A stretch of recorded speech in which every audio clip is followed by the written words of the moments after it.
Hey everybody, it's Pastor Siri. I'm a Lutheran pastor and a spiritual seeker, and today I'm going to talk about an image and a model of what I call healthy spiritual journey. And so take a listen.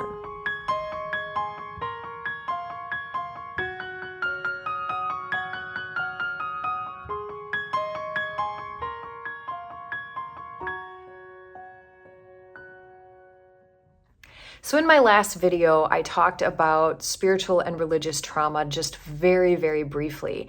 And one of the things that we can do is if we've experienced and been a part of really negative religious communities, it can be really hard to imagine what healthy communities are. And I don't want to just throw Christianity under the bus or religion under the bus, because there are all sorts of communities, spiritual, religious, or other, that can be toxic and unhealthy. Communities in general can be unhealthy, and yet we desperately often need to be a part of a community and to be a part of some sort of, if you're a spiritual seeker, you want to be a part of something to have supports that are going to guide you along. And so I recently had this cool image of like a 3-leaf clover that would help me to talk about what healthy spiritual community and life would look like. So there's 3 little leaves on this. And the first one is conscious community, and I'll talk about what that is and isn't in a moment. The next is having a leader, a guide, a mentor, a teacher. And the third is solo spiritual retreat and solo spiritual practices for your own spiritual authority. I think that all 3 are very important. Some may be more important on one stage of your life or the other, but over your whole lifetime and adulthood, probably all 3 are going to be necessary to continue you down your path. So let's talk about all 3 of them. And the first one I want to talk about is conscious community. I think community as different levels of healthiness. And at the very, very top, what I would call conscious community are people who are coming together to practice explicitly certain values and norms that they're trying to embody. Now, in our country, in my country that I'm living in, the United States, out in the culture are a lot of values and norms that I would consider very toxic. These are greed. We have rampant greed in our country. We have a lot of materialism, where we value things over human life, property over people, and capitalism, which is emphasizing yourself as a doer rather than a human being, and we stratify who's more important than others. Racism, sexism, and misogyny, these are values that are repeatedly taught. Violence is a huge value that is taught in our country over and over again and supported. And just living in this country, it's almost impossible for you to not breathe in the toxic smoke of these values. And so I would imagine a conscious community would gather together and say, we're going to be practicing nonviolent communication. We're going to be practicing forgiveness and reconciliation. We're going to really talk about what are the most mature ways of being in this world. Name those out and practice them together, imperfectly, but do the best we can. Now that would be, to me, the highest, most mature level of community you can possibly be a part of. And then there's going to be varying levels going down to kind of more immature perspectives of that. And as a pastor, I've been a part of very many communities, various levels of that. For sometimes communities are just like social gatherings. They don't really want to change. They don't want to grow. They just sort of want the status quo. And you can also have communities that say something very simple, like we're practicing Christian values and Bible-based values. What the heck does that mean, right? And what you end up seeing is there's sort of an authoritarianism where things are really, really black and white. And if you break those rules, you can be excluded and shamed and things like that. So community is not just one thing. There's varying levels of maturity. And I think for someone who's really deeply on the spiritual path, finding a conscious community, whether it is a book club or something else where you're committed to practicing together and getting support and giving support and realizing that sometimes many minds can do much better than one mind.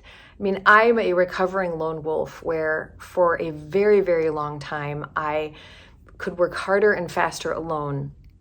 And I've realized the power of working with a community in terms of brainstorming and coming up with things I'd never have thought of before, and just hearing other perspectives that teach me a lot.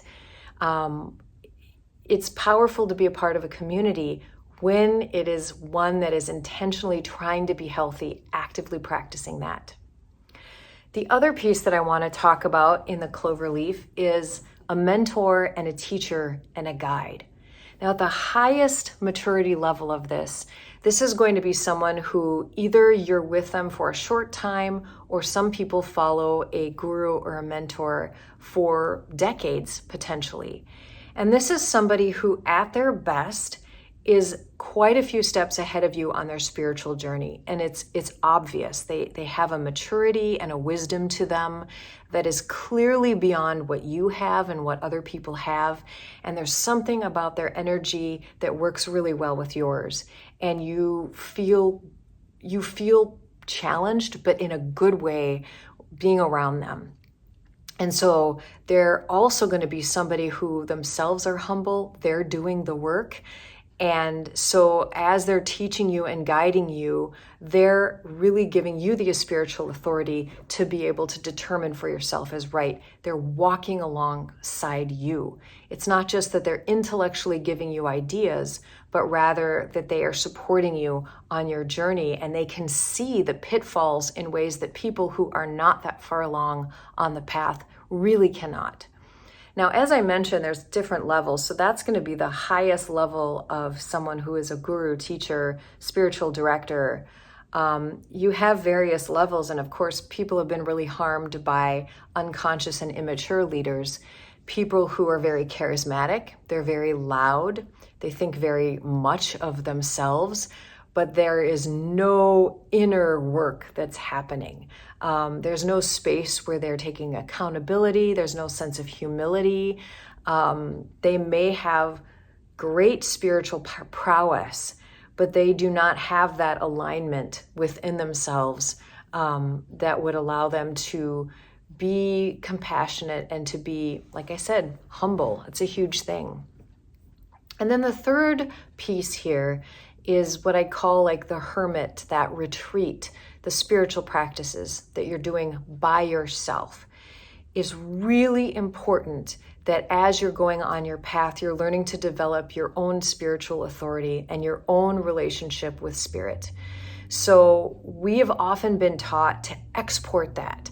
Export that on the Bible, export that on your pastor, export that on other people, and not to learn to develop that on your own. This idea that you can go away and have connection with God, have experiences, have communication is almost considered in some circles heretical, which is really, really sad, because mystics, of which there are millions from all time and spaces, all across different religions and places, they are there to tell us that not only is that possible, but it is our birthright to have that connection. And again, our world can be so crazy and the pace can be so frantic that we do need to get away and carve out silence and space to allow our mind to calm down, allow our nervous system to calm down. And so whether our spiritual practice is a walk in the woods or a quarterly retreat where we go away to someplace very quiet, whether it's Bible reading or automatic journaling or meditation, whatever it is that is solo, that is allowing us to, again, develop and find that own sense of spiritual authority, that's really, really important. I know a lot of people in the spiritual community who have left organized religion because of church hurt or religious trauma, and yet they'll say they're spiritual but not religious. And yet that means that they often find themselves not really doing anything. They don't maybe have a lot of spiritual practices that they do, and they're not a part of a community, and they may not even have found a teacher that is guiding them. And by teacher, it could mean someone you meet with one-on-one regularly. It could also mean, for example, I've read and listened to a lot of Eckhart Tolle. He's an actual person that exists right now in the world. I could probably buy a ticket and go to a conference of his. And yet I find him a really, really powerful teacher who challenges me and opens things up for me. That's one example. I also have a spiritual director that I meet with every single month, and that's a personal relationship. But really, I would say whether you consider yourself religious or spiritual, a lot of times these three parts of the clover, it's really hard to find those. And so I just bring that up to you because that's something that I long for, is to get all three of these leaves manifested in my life in a way that can feel fully supportive. I love my alone time and my retreat time. I really do. I crave it. I also really long for spiritual teachers who can pull me along, who are that next step above me, that can open things up in a way that I maybe can't do myself. But I also really long to be a part of a community where we can practice these things together, where they also want to be moving along in their journey. They want to keep learning. They want to keep being challenged. And we can lovingly practice things together. And I just want to end with a really positive example of when that happened for me. Many years ago, I was on a committee at church where we were talking about hunger and justice. And we did a lot of work with World Hunger initiatives and teaching, and we were going to do a presentation at this huge assembly with hundreds of other pastors. And I had been asked to present, and I was really excited. I love presenting, if you can't tell. And I'd worked really hard. I created a PowerPoint presentation. And when the event came, the person who was in charge of the whole event, who was sort of the MC, you might say, accidentally named the leader of the committee and invited him to come forward. Didn't know that they were supposed to invite me up. That's fine. But in that moment, the leader just like blanked out, walked up, did an ad hoc presentation and walked down. And I stood at the end of the stage just going, what happened? You railroaded me. Like, I worked so hard on that. I was really, really hurt. Later that week, I got a beautiful letter from this person that was taking full responsibility. I'd never, that I could remember, had a genuine apology like that. They were practicing those spiritual beliefs, those spiritual practices of the values of repentance and forgiveness and reconciliation. And it's so rare for that to happen. I mean, so often people just like, they don't take that responsibility. They don't do that. And I was genuinely blown away. And that was probably one of the first examples. And I was in my 30s when that happened, when I really, really saw those values where the rubber hits the road. And that made a huge impact on me. And so as you're listening to this, I've just encouraged you to think about what's coming up for you. What invitation, which of these three is poignant in your life right now that you want to seek out or create? And I encourage you to just see what comes up. Maybe put that out there in the universe and say, hey, I really need this to support me in my spiritual journey. So that's what I've got for you right now. I'd love to hear your thoughts, comments, reflections down below. Have a great time, great day, and I will see you next time. Bye-bye.